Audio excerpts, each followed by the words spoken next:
Welcome to the Bayonet's Countdown to November, a series of interviews with the candidates in the November 4th election. I'm Marty Madden. With me for this segment is Craig Kontra. He's a Democrat and he's seeking the office of Sheriff of Calvert County. His opponent is incumbent Republican Mike Evans. Craig, we're happy to have you today. Thank you for inviting me. Law enforcement is a fascinating career. Why did you choose it?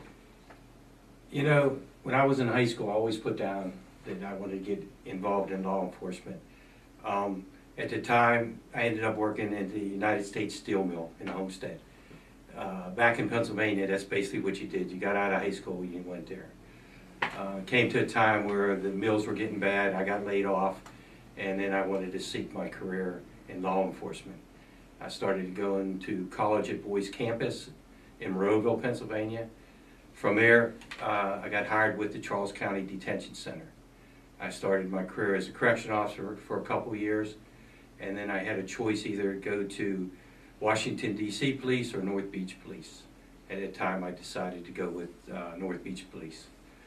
Stayed there for 2 years, and then went to Riverdale Police Department for a year. Then I got hired with the Calvert County Sheriff's Office in 1988. It's just a dream that I always wanted to do, and I got my dream. You're living the dream. Yes, sir. Well, tell us why you've chosen to run for sheriff, and what do you feel qualifies you for the job? Well, I've been with the Sheriff's Office to be 26 years in February. I wanted to run 10 years ago, but without the ability to retire, I couldn't do it. At this point, I'm at that time. I've seen sheriffs come and go. I've seen sheriffs, the mistakes they did, the good they did. I think this last 12 years, I think we've pulled away from the public. We're more traffic driven, and I want to get back into communities. I want to be able to help people. That's my biggest goal, is helping people. And we have a narcotic problem that I've been a narcotic officer for 7 years. I was an expert witness in the field of narcotics in St. Mary's, Charles, and Calvert County when Southern Maryland Narcotic Task Force was a unit. I think my training, my experience will bring a lot to the table, and I think we can get everything changed around. Okay. What changes, broad changes, would you make with the agency if you were sheriff?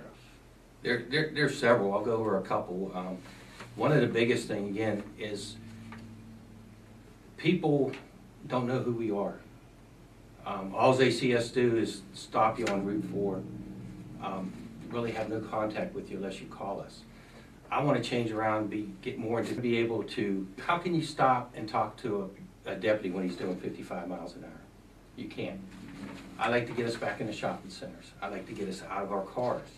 I like to get us walking in the neighborhoods, in the shopping centers, so we can converse with people. Get that relationship that I think we lost 12 years ago back with us. And when you do that, you get back in the neighborhoods, the crime goes down because the police are in the neighborhoods. You get to know the people. You get the people who are not afraid to speak to you no more. You know, they'll tell you, hey, you know, this is going on here, or this is going on here. I think at this point right now we're just, I don't think the citizens really want to talk to us. The second thing is our drugs. We have an epidemic in drugs, and the pills came in about 2001, 2002. We seen it come in because they were trading cocaine for pills. 2010, 2011, we seen the heroin come, and we really didn't proceed it anymore. It seems like it's been the last 3 or 4 months that we're actually going after it. I guess election year, everything gets done election year, but I think we should have been more forceful and more hard working on this area that we neglected. Let me ask you: Is it fair to use the excuse, "Well, it's happening everywhere"? You know what? It is happening everywhere. It's what have we done with it? You know, the old saying is, we can we can arrest the person, but what are we gonna do with it? You know, I wanna get out of the box. I wanna get to where if we have an operation and we lock 12 or 15 people up, I like to have the health department there, CASA, where they at least can talk to these people, get them in some type of program, get them some counseling, you know, something to help them. All we do is put them in jail, they get back out and they do the same thing. We need to help these people somehow, and I think we failed to do that. Funding's always been an issue for the sheriff's office. What would be your funding priorities if you were the sheriff of Calvert County? I think right now our biggest priority is with the heroin and prescription pills. I think I would boost up the narcotic unit. I'm not gonna get into how many people are there because it kinda jeopardizes their safety and so forth, but I would double it. I would do initiatives like they're starting to do now, but it took them 3 months before election, before our sheriff decided to do initiatives. I would have done them a long time ago. I would work on that. Then the road patrol is our main function of the sheriff's office. I would have to reorganize a little bit and ask the captains. So let's sit down, let's figure out how many people we need to have road patrol. Say if it's 50 people, we're gonna keep 50 people. We're not gonna go under that manpower. I think we do need some funding, I think, but if we reconstruct some of the sheriff's office, and I think we should be good for a while. I think we have, right now, we have about 151 officers. We have 40-some supervisors. It basically comes out to one supervisor for 2.5 people. PG County, if you do theirs, they come out about 11.5 for every supervisor. So we're top heavy. I'd get them people out away from the desk and back on the road. I would reorganize it where I would go through each department and see exactly what we need and then move personnel around. Do you think you can get by with level funding in the next year, or? No, I think we need to add. I think right now that we're so far behind, we have to catch up some. But I think with moving some people around, instead of asking for 10, we can maybe get away with 5 for right now.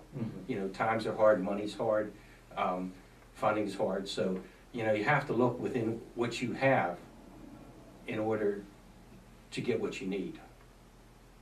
And John Hopkins, I would go and ask John Hopkins to come down, and they do a study on basically your department, what's your needs, and where do you move your people. And I would ask them to come down, and it's a free study, ask them to come down and say, what do we really need? Where's our weak points, where's our good points? And let them give me a decision on what we need. Now, you've been campaigning for over a year. You obviously met with a lot of citizens. What are they telling you about local law enforcement? A lot of them say anything we do is root for. A lot of people, almost everybody I talk to, they just want to see us in the neighborhoods. Just, if we drive through, they're happy. They want some type of security, which they felt they lost. They feel that the police pick on them a lot, especially the younger kids. I had a lady today before I came here was telling us how her son was in the vehicle. He was driving with a couple other people, how the police stopped them and got them all out, patted them, searched their car and so forth. A lot of people think we're like a dictatorship. And I think that's from the last 12 years pulling us out of neighborhoods and working Route 4 on them. I understand that we have to work Route 4. I understand, you know, there's violations, but out of a 12-hour shift, you know, the guys, why can't they go in the neighborhoods for a couple hours?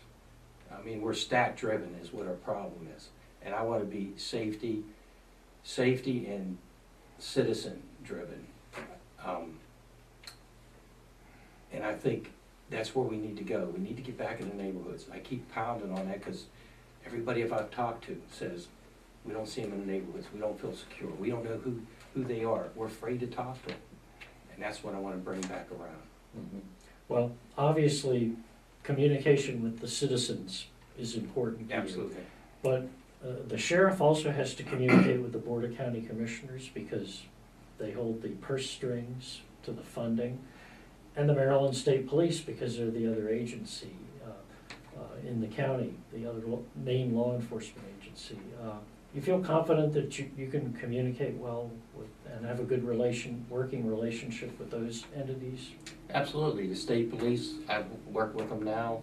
The county commissioners, I know most of them. You know, I feel as long as you ask them what you need and not what you want, that they will give it to you.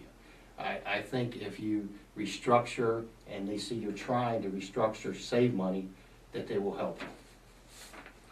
Well, Craig, we wish you the best of luck on the campaign trail, and thanks for coming by.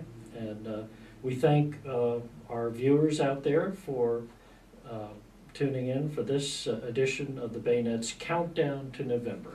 I'm Marty Madden.